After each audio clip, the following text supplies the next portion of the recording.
Hello friends, ಹೇಗಿದ್ದೀರಾ ಎಲ್ಲರೂ? ನನ್ನ ಚಾನಲ್ಗೆ ಸ್ವಾಗತ ಸುಸ್ವಾಗತ. ಶ್ರಾವಣ ಮಾಸದ 2ನೇ ಶುಕ್ರವಾರ ಎಲ್ಲರೂ ಆಚರಿಸೋ ಹಬ್ಬ ವರಮಹಾಲಕ್ಷ್ಮಿ ಅಲ್ವಾ?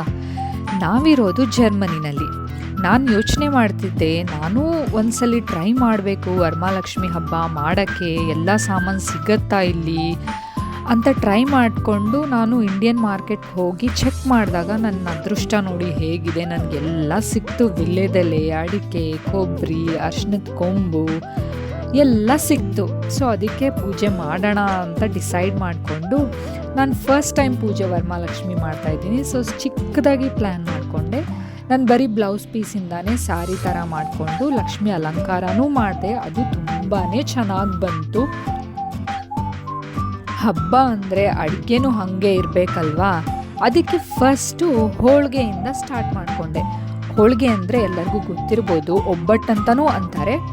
ಸೊ ಸ್ವಲ್ಪ ಮೈದಾ, ಚಿರೋಟಿ, ಉಪ್ಪು, ಬೇಕಿದ್ದರೆ ಅರಿಶಿನ ಹಾಕಿ ಚೆನ್ನಾಗಿ ಹದವಾಗಿ ಹಿಟ್ಟನ್ನು ನಾದ್ಕೊಂಡು ಒಂದು 30-40 ನಿಮಿಷ ಬಿಟ್ಟು ಅದಾದಮೇಲೆ ಬೇಳೆಗೆ ಏಲಕ್ಕಿ ಹಾಕಿ 3 ವಿಸ್ಟಲ್ ಕೂಗಿಸಿದಾದ್ಮೇಲೆ ಎಲ್ಲ ಫಿಲ್ಟರ್ ಮಾಡಿಕೊಂಡು ನೀರು ಪಕ್ಕಕ್ಕೆ ಇಟ್ಕೋಬೇಕು. ಸಾರು ಮಾಡೋಕ್ಕೆ ಯೂಸ್ ಆಗುತ್ತೆ. ಹೋಳಿಗೆ ಸಾರು ಅಂದರೆ ತುಂಬ ಚೆನ್ನಾಗಿರತ್ತೆ. ಸೊ ಅದಾದಮೇಲೆ ಸ್ವಲ್ಪ ಬೇಳೆಗೆ ಚೆನ್ನಾಗಿ ಬೆಲ್ಲನೂ ಚೆನ್ನಾಗಿ ಕುಟ್ಕೊಂಡು ಬೆಲ್ಲ ಮಿಕ್ಸ್ ಮಾಡಿ ಸ್ವಲ್ಪ ಕುದಿ ಬರೋವರೆಗೂ ಇಟ್ಟರೆ ಸಾಕು. ಅದಾದಮೇಲೆ ಎಲ್ಲ ಗ್ರೈಂಡ್ ಮಾಡ್ಕೋಬೇಕು.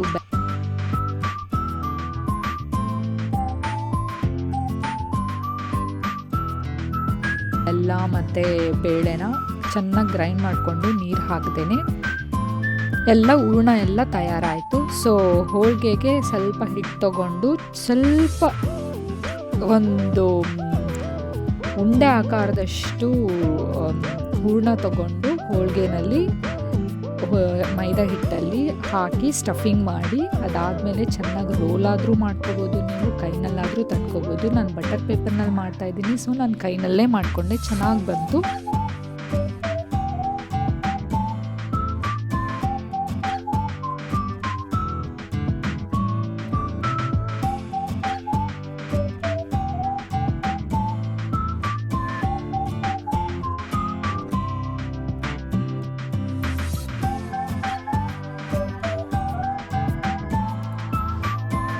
ಹೋಳಿಗೆ ಆದಮೇಲೆ ಹೋಳಿಗೆಗೆ ತೆಗೆದಿಟ್ಕೊಂಡಿದ್ನಲ್ಲ ಕಟ್ಸಾರು ಪ್ರಿಪೇರ್ ಮಾಡ್ಕೊಂಡು ಬಿಡೋಣ ಫಸ್ಟು ಅಂಥೇಳಿ ಅದಕ್ಕೊಂಚೂರು ಒಗ್ಗರಣೆ ಹಾಕ್ಕೊಂಡು ಕಟ್ಸಾರನ್ನು ತಯಾರು ಮಾಡ್ಕೊಂಡಿದ್ದಾಯಿತು.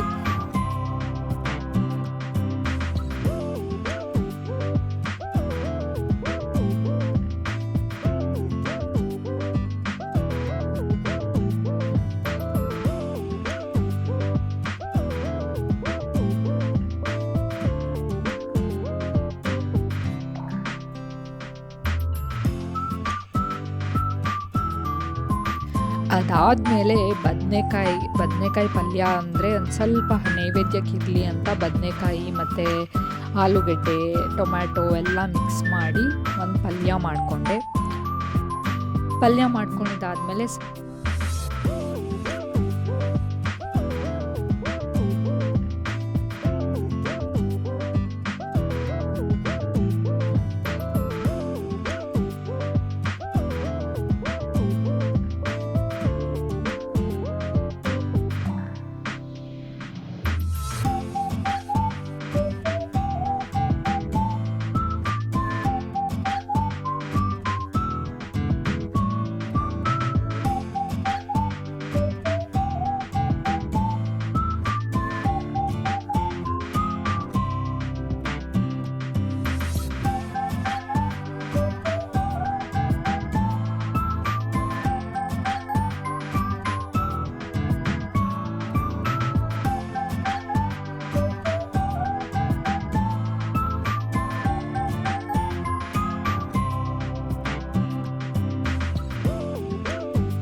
ಕೋಸಂಬರಿ ಮಾಡಿಕೊಂಡೆ, ಹಪ್ಪಳ ಸಂಡಿಗೆ ಎಲ್ಲ ಕರೆದಿಟ್ಕೊಂಡು ಅದಾದಮೇಲೆ ಪೂಜೆ ನೈವೇದ್ಯಕ್ಕೆ ರೆಡಿ ಮಾಡಿಕೊಂಡು ಪೂಜೆ ಎಲ್ಲ ಚೆನ್ನಾಗಾಯಿತು. ಎಲ್ಲ ಫ್ರೆಂಡ್ಸ್ನೆಲ್ಲ ಕರೆದು ಊಟಕ್ಕೆ ಹಾಕಿದೆ.